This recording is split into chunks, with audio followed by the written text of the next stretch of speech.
With the Burning Crusade Classic entering its penultimate phase, all the talk at the moment is looking ahead to Wrath of the Lich King, but what happens after that? Today I'm going to tell you why Classic isn't going to be stopped at the end of Wrath, why it makes total sense to carry it on as long as possible, and who it will be for. And people, please, before you type it, I know the game died for you at X point, it will end in Wrath for you. I've read it more than enough, and if you feel as though you've made your mind up already, that's okay, but it doesn't mean that Classic will stop there regardless. What else can we tick off right at the start of the video here? The cost of keeping the servers up and the lights on. I don't see it being an issue. Look at Classic Era or Season of Mastery. There are literally dozens of servers still up and running, and has been the case for over an entire year, which have overall less than the population of one of the bigger TBC servers. Whatever they have running there in the background, it doesn't appear to actually pose an issue for them cost-wise. But let's get into the video. As you may know, retail didn't end in Wrath of the Lich King. There are 6, soon to be 7,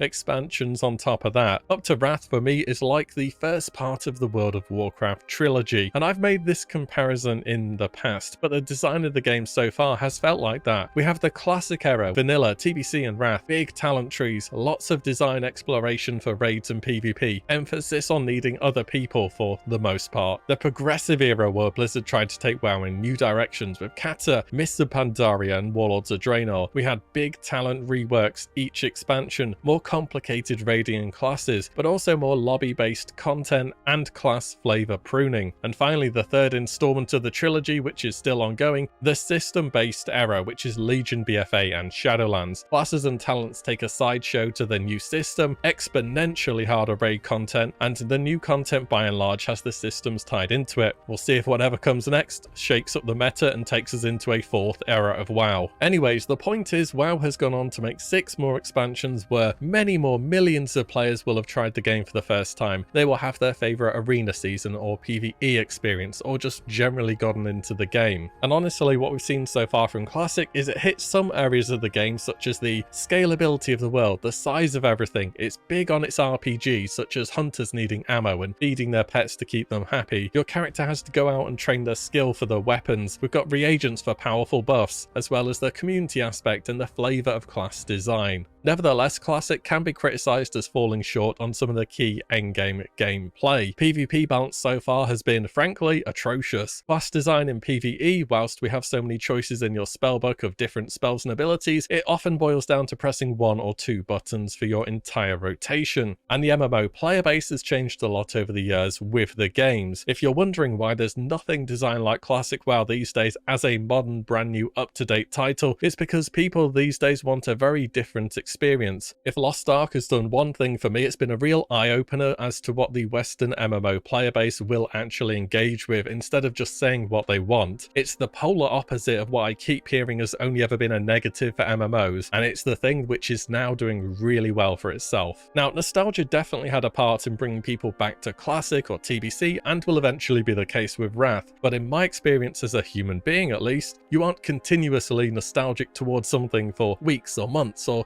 even a year in a row. It's rather a fleeting thing that comes and goes, and usually when you're able to fully explore why you were nostalgic towards something, it often doesn't live up to expectations. Looking at Classic and TBC's population, it's proven to be more than just a bit of nostalgia. Including alts at the moment, there are consistently over 300,000 players showing as raiding each week. It's not the most to go off, but it still shows that a lot of people care enough to at least engage with the content regularly. I get a feeling there is a very strong correlation between Wrath being the most hyped up and anticipated Classic installment and the fact that it was the most sub 2 version of WoW ever. The time when the most people liked the game was when the most people were actively playing it. It seems like a bit of a no-brainer really when you think about it. And back in the day, World of Warcraft only ever saw growth in these early expansions from vanilla WoW to TBC, and it remained consistent through Wrath before things began to tail off, for the first time ever seeing a drop-off in Cataclysm. We all know about the drop-off, we've seen the drop-off, we know how this chart looks. Players were leaving, a lot of players in fact, from 12 million in Wrath down to 9 million by the end of Kata. Mists of Pandaria's launch saw a surge to 10 million players on release and then back down to 7.4 by the end. Warlords of Draenor came along, boosting subs back up to 10 million on launch and then losing a third of its players in the first quarter. From vanilla to Warlords of Draenor though is a period of 10 years, and Blizzard was still pulling in millions for a game with a box price and a sub fee. And I know MMOs are meant to be these continuous ongoing worlds, but I can't think of many other activities I've done consistently, or at least on and off, over a period of 10 years. Maybe it would just always come to pass that players would look for the new shiny experiences instead. I think when WoW launched, it was years ahead of its time in what they accomplished, both graphically and gameplay wise, and whilst it added new features and was updated, what it kept was its look and the aspects that made it familiar, such as the combat style, arenas, raiding, and so on. New MMOs began to pop up, new game genres began to get more popular, especially ones that are free to play. Put yourself in the situation when you first started WoW, and imagine that these days. What is going to be easier and more enticing to get into? An expensive MMO that wants you to pay twice before you can even get in the game, or League of Legends, CSGO, Dota, Fortnite, Valorant, Apex, all these other different things. And then there's free to play MMOs on top of that these days. You might not like it, but the subscription model feels very dated, and as soon as you add a sub to something, it's then vying for your attention over any other game, many of which are free to play, and often feels as though for MMO players you need to choose one that you're really putting your focus and attention into at the moment, both because of how much time is expected to go into an MMO and you're spending money for the privilege to do so. As for Classic, no box price, one subscription is good for playing any version of World of Warcraft you like, including retail. The WoW token is a thing to replace paying actual money for a subscription. Yes, somebody else will pay to make it exist, but you can use retail gold to pay for it, so it's no cost to you personally, other than your time to earn that WoW gold, of course. And in 1 or 2 years' time, we could very well see the WoW sub fee being added to the Xbox Game Pass, meaning Warcraft potentially has the chance to be explored by literally millions of new potential players. And Classic WoW itself is not a main game for anywhere near as many people as it used to be. It's much more of a patch by patch experience where you drop in to see what the new stuff is, kind of like how retail is for a lot of players now. Reason why? All the content is known in advance. No class balance which would make you want to return and try something new after having seen it in the patch notes. The arena season meta is known, DPS rankings are understood, and by today's standards in many games, the raiding is fairly straightforward.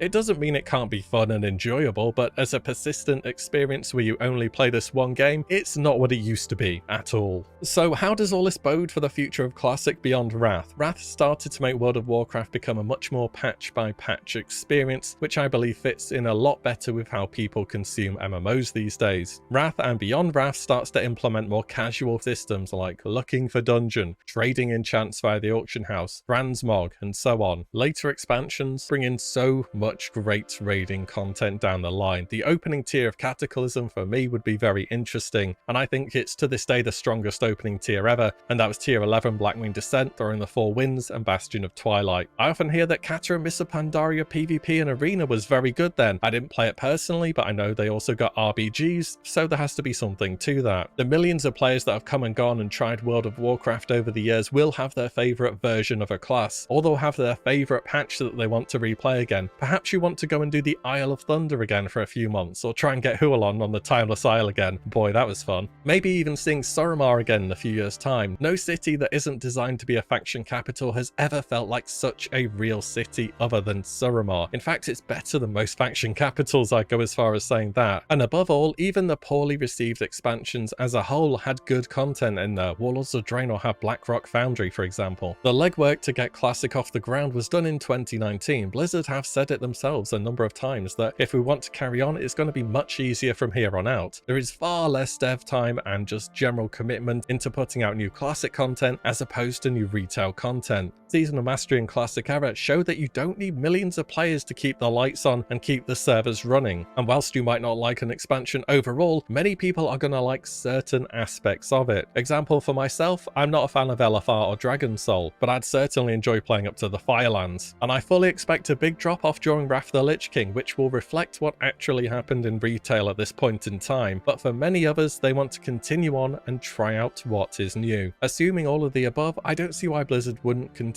on beyond Wrath, into Cata, Mists of Pandaria, and yes, probably even Warlords of Draenor one day. And one benefit that Classic gets that retail didn't and never will, we don't have to wait an entire year with zero new content. It's all already there to put out whenever feels right. And that's why the Classic train isn't going to end at the end of Wrath. Well, I think so anyways. And now to finish off the video, I invite the World of Warcraft is Dead doomsayers. You've all only been wrong for 18 years straight. I'm sure you've got a few more in ya. That's about everything. Let me know your thoughts. As always, thank you all so much for watching and listening in. I'll see you all in the next one very soon.